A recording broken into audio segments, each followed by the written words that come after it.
ಮೂಡಾ ಹಗರಣಕ್ಕೆ ಸಂಬಂಧಪಟ್ಟಂತೆ ಅದೆಷ್ಟು ಸಿಎಂ ಸಿದ್ದರಾಮಯ್ಯನವರನ್ನ ಕಟ್ಟಿ ಹಾಕುವಂತಹ ಪ್ಲಾನಿಂಗ್ಗಳು ಪಕ್ಷದಲ್ಲಿ ಇದ್ದವರಿಂದ ವಿರೋಧ ಪಕ್ಷಗಳಿಂದ ಆಯ್ತು ಅಂದ್ರೆ ಈಗ ಅತಿ ದೊಡ್ಡ ರಿಲೀಫೇ ಕೋರ್ಟ್ನಿಂದ ಸಿಕ್ಕಾಗಿದೆ ಸಿಎಂ ಅವರ ಫ್ಯಾಮಿಲಿಗೆ.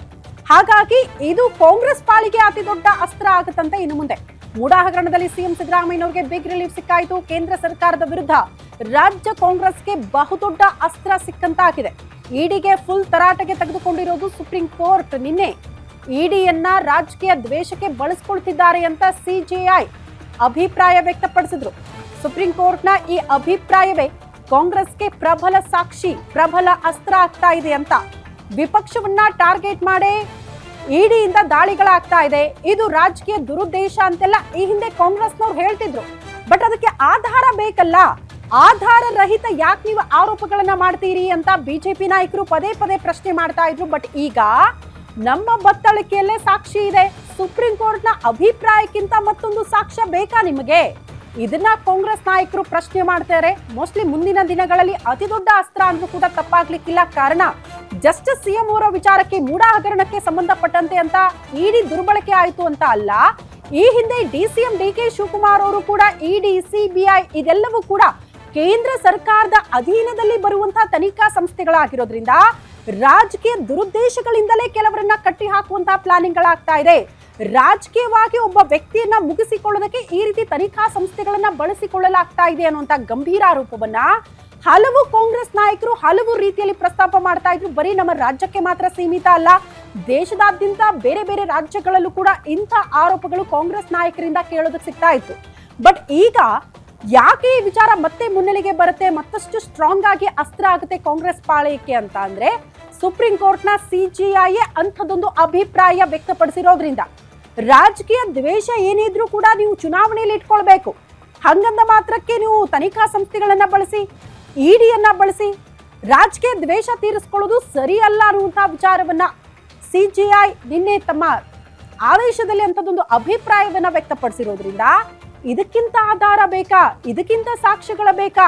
ಈ ರೀತಿ ತನಿಖಾ ಸಂಸ್ಥೆಗಳನ್ನ ನೀವು ರಾಜಕೀಯ ದ್ವೇಷಕ್ಕಾಗಿ ಬಳಕೆ ಮಾಡ್ತೀರಾ ಅಂತ ನಾವಲ್ಲ ಸ್ವಾಮಿ, ಸುಪ್ರೀಂ ಕೋರ್ಟೇ ಅಭಿಪ್ರಾಯ ವ್ಯಕ್ತಪಡಿಸಿದೆ ಅನ್ನುವಂತಹ ವಿಚಾರವನ್ನ ಮುಂದಿಟ್ಕೊಂಡು ಕಾಂಗ್ರೆಸ್ ನಾಯಕರು ಈ ಅಸ್ತ್ರವನ್ನ ಸಮರ್ಥವಾಗಿ ಬಳಸಿಕೊಳ್ಳೋದ್ರಲ್ಲೂ ಕೂಡ ಡೌಟೇ ಇಲ್ಲ.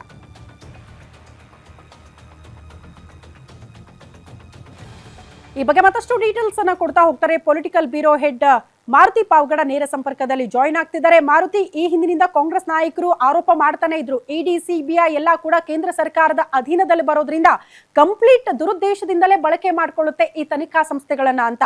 ಮೋಸ್ಟ್ಲಿ ಆ ಆರೋಪಗಳಿಗೆ ಸಂಬಂಧಪಟ್ಟಂತೆ ಮತ್ತಷ್ಟು ಪುಷ್ಟಿ ಸಿಕ್ಕಿರೋದು ಸುಪ್ರೀಂ ಕೋರ್ಟ್ನ ಅಭಿಪ್ರಾಯ. ಈ ಅಸ್ತ್ರವನ್ನ ಹೇಗೆ ಬಳಕೆ ಮಾಡ್ಕೊಳ್ತಾರೆ ಕಾಂಗ್ರೆಸ್ ನಾಯಕರು ಅನ್ನೋದು ಬಹುದೊಡ್ಡ ಪ್ರಶ್ನೆ. ಶ್ರುತಿ, ಖಂಡಿತ ಬಿಜೆಪಿ ಮತ್ತೆ ಬಿಜೆಪಿಯ ಅಂಗಪಕ್ಷಗಳನ್ನ ಹೊರತುಪಡಿಸಿದರೆ ಎಲ್ಲಾ ವಿರೋಧ ಪಕ್ಷಗಳು ಕೂಡ ಟೀಕೆ ಮಾಡ್ತಾ ಇದ್ದು ಇಡಿ ಆಗಿರ್ಬೋದು, ಸಿಬಿಐ ಆಗಿರ್ಬೋದು, ಐಟಿ ಆಗಿರ್ಬೋದು, ಈ ಮೂರು ತನಿಖಾ ಸಂಸ್ಥೆಗಳನ್ನ ಕೇಂದ್ರ ಸರ್ಕಾರವನ್ನು ನಡೆಸ್ತಾ ಇರುವಂತಹ ಬಿಜೆಪಿ ಒಂದು ರೀತಿ ರಾಜಕೀಯ ದಾಳಗಳನ್ನಾಗಿ ಬಳಸ್ಕೊಳ್ತಾ ಇದೆ. ಎಲ್ಲೆಲ್ಲಿ ಅವರು ಸರ್ಕಾರ ರಚನೆ ಮಾಡ್ಬೇಕನ್ಸುತ್ತೋ, ಎಲ್ಲೆಲ್ಲಿ ಅವ್ರಿಗೆ ರಾಜಕೀಯ ಲಾಭ ಆಗ್ಬೇಕು ಅನ್ನುವಂತ ಒಂದು ಲೆಕ್ಕಾಚಾರವನ್ನು ಇಟ್ಕೊಳ್ತಾರೋ ಅದು ನರೇಂದ್ರ ಮೋದಿ ಮತ್ತೆ ಅಮಿತ್ ಶಾ ಅವರು ಸೇರಿದಂತೆ ಹಲವು ಬಿಜೆಪಿ ನಾಯಕರು ಸ್ಟ್ರಾಟಜಿ ಮಾಡಿನೇ ಈ ಇಡಿಯನ್ನ ವಿರೋಧ ಪಕ್ಷಗಳ ನಾಯಕರುಗಳ ಮನೆ ಮೇಲೆ ಬಿಡ್ತಾರೆ ಅನ್ನುವಂತ ಒಂದು ಗಂಭೀರ ಆರೋಪ ಮತ್ತೆ ಟೀಕೆಗಳನ್ನ ಈ ಹಿಂದೆ ಹಲವರು ಮಾಡಿದ್ರು. ಅದರಲ್ಲಿ ಮುಖ್ಯಮಂತ್ರಿ ಸಿದ್ದರಾಮಯ್ಯ ಅವರಾಗಿರ್ಬೋದು, ಉಪಮುಖ್ಯಮಂತ್ರಿ ಡಿ ಕೆ ಶಿವಕುಮಾರ್ ಆಗಿರ್ಬೋದು, ಮಲ್ಲಿಕಾರ್ಜುನ ಖರ್ಗೆ ಅವರಾಗಿರ್ಬೋದು, ಅದೇ ರೀತಿ ತಮಿಳುನಾಡಿನ ಮುಖ್ಯಮಂತ್ರಿ ಸ್ಟಾಲಿನ್ ಆಗಿರ್ಬೋದು, ಹಲವು ವಿಪಕ್ಷ ನಾಯಕರುಗಳು ಇದೇ ಅಭಿಪ್ರಾಯವನ್ನ ವ್ಯಕ್ತಪಡಿಸಿದ್ರು. ನಿನ್ನೆ ಈ ಒಂದು ಅಭಿಪ್ರಾಯಕ್ಕೆ ಸಾಥ್ ಕೊಡುವಂತ ಒಂದು ರೀತಿಯಲ್ಲಿ ಬಿಜೆಪಿಗೆ ಇನ್ನಷ್ಟು ತಿರುಗಬಾಣ ಆಗುವಂತ ಒಂದು ರೀತಿಯಲ್ಲಿ ಇಡೀ ಒಂದು ರೀತಿ ರಾಜಕೀಯ ಪ್ರೇರಿತವಾದಂತಹ ಒಂದು ತನಿಖಾ ಸಂಸ್ಥೆ ಆಗಿ ಮಾರ್ಪಾಟ ಆಗಿದೆ ಅನ್ನುವಂತ ಒಂದು ರೀತಿಯಲ್ಲಿ ಸುಪ್ರೀಂ ಕೋರ್ಟ್ನ ಸಿಜೆಐ ಅವರು ನಿನ್ನೆ ಅಭಿಪ್ರಾಯವನ್ನ ವ್ಯಕ್ತಪಡಿಸಿರುವಂತದ್ದು. ಒಂದು ವೇಳೆ ಏನಾದ್ರು ಅವರು ಮುಖ್ಯಮಂತ್ರಿ ಸಿದ್ದರಾಮಯ್ಯ ಅವರ ಪತ್ನಿಯ ವಿರುದ್ಧ ಸಲ್ಲಿಸಿದಂತಹ ಅಪೀಲು ಅರ್ಜಿಯನ್ನ ವಾಪಸ್ ತೆಗೆದುಕೊಳ್ಳದೆ ಇದ್ದಿದ್ರೆ ಇದನ್ನ ಅಧಿಕೃತವಾಗಿ ಆದೇಶದಲ್ಲೇ ಭರಿಸ್ತೀವಿ ಅನ್ನುವಂತ ಒಂದು ಎಚ್ಚರಿಕೆಯನ್ನ ಇಡೀ ಪರ ವಕಾಲತ್ತು ವಹಿಸಿದಂತಹ ವಕೀಲರಿಗೆ ಓಪನ್ ಕೋರ್ಟ್ ಅಲ್ಲೇ ಹೇಳಿದ್ರು. ಆದ್ರೆ ಎಚ್ಚೆತ್ಕೊಂಡಂತಹ ವಕೀಲರು ಯಾವುದೇ ಕಾರಣಕ್ಕೂ ಆದೇಶ ಬೇಡ, ನಾವು ಹಾಕಿರುವಂತಹ ಅಪೀಲ್ ಅರ್ಜಿಯನ್ನ ವಾಪಸ್ ತೆಗೆದುಕೊಳ್ತೀವಿ ಅನ್ನುವಂತ, ಅಂದ್ರೆ ಅವ್ರು ಒಪ್ಕೊಂಡ್ರಲ್ಲಿ ಎಲ್ಲೋ ಒಂದ್ ಕಡೆ ಏನು ಸಾರ್ವಜನಿಕವಾಗಿ ಚರ್ಚೆ ಆಗ್ತಿದೆ, ವಿಪಕ್ಷಗಳು ಟೀಕೆ ಮಾಡ್ತಾ ಇದಾವೆ, ಅದೇ ರೀತಿ ನಡ್ಕೊಳ್ತಾ ಇದೆ ಅನ್ನುವಂತಹ ಒಂದು ರೀತಿಯಲ್ಲಿ ಅಲ್ಲಿ ಹೋಗಿದ್ದಂತಹ ಇಡೀ ಪರ ವಕಾಲತ್ತು ವಹಿಸಿದಂತಹ ವಕೀಲರು ಒಪ್ಕೊಂಡಿರುವಂತದ್ದು. ಸಹಜವಾಗಿ ಈ ಅಭಿಪ್ರಾಯ ಸುಪ್ರೀಂ ಕೋರ್ಟ್ ಇಂದ ಯಾವ ಕ್ಷಣದಲ್ಲಿ ಬಂತು ಆ ಕ್ಷಣದಿಂದಲೂ ಕೂಡ ರಾಜ್ಯ ಮತ್ತೆ ರಾಷ್ಟ್ರೀಯ ಮಟ್ಟದಲ್ಲಿ ಇದೇ ವಿಚಾರ ಚರ್ಚೆ ಆಗ್ತಾ ಇದೆ. ಬಿಜೆಪಿ ತನಿಖಾ ಸಂಸ್ಥೆಗಳನ್ನ ದುರುಪಯೋಗ ಪಡಿಸ್ಕೊಳ್ತಾ ಇದೆ ಅನ್ನುವಂಥದ್ದು ನಿನ್ನೆ ಸುರ್ಜೇವಾಲಾ ಅವರು ಟ್ವೀಟ್ ಮಾಡಿದ್ರು. ಅದೇ ರೀತಿ ಮುಖ್ಯಮಂತ್ರಿ ಸಿದ್ದರಾಮಯ್ಯ ಅವರ ಪರವಾಗಿ ಇಡೀ ರಾಜ್ಯಾದ್ಯಂತ ಘೋಷಣೆಗಳು ಕೂಗಿದ್ರು.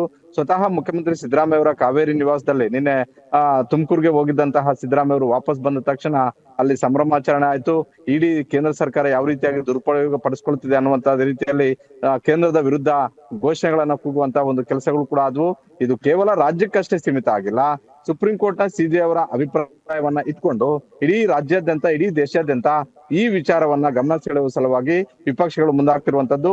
ಅದರ ಪ್ರಮುಖ ವಿರೋಧ ಪಕ್ಷವಾಗಿರುವಂತಹ ಕಾಂಗ್ರೆಸ್, ದೇಶದಲ್ಲಿ ಪ್ರಮುಖ ವಿರೋಧ ಪಕ್ಷವಾಗಿರುವಂತಹ ಕಾಂಗ್ರೆಸ್ ಓಕೆ. ಈ ಪ್ರಕರಣವನ್ನ ಬಹಳಷ್ಟು ದೊಡ್ಡ ಮಟ್ಟದ ಕಾಂಗ್ರೆಸ್ ಬಿಜೆಪಿಯ ವಿರುದ್ಧ ಅಸ್ತ್ರ ಮಾಡ್ಕೊಳ್ಳೋದಕ್ಕೆ ಮುಂದಾಗ್ತಾ ಇದೆ. ಅದರ ಮೊದಲಾದವಾಗಿ ರಾಹುಲ್ ಗಾಂಧಿ, ಮಲ್ಲಿಕಾರ್ಜುನ್ ಖರ್ಗೆ ಮತ್ತೆ ಸುರ್ಜೇವಾಲಾ ಅವರು ನಿನ್ನೆ ಈ ಅಭಿಪ್ರಾಯ ಬಂದ ತಕ್ಷಣ ರಿಯಾಕ್ಟ್ ಮಾಡಿರುವಂತದ್ದು. ಶ್ರುತಿ. ಓಕೆ ಮಾರುತಿ, ಧನ್ಯವಾದಗಳು ತಮ್ಮೆಲ್ಲ ಮಾಹಿತಿಗೆ.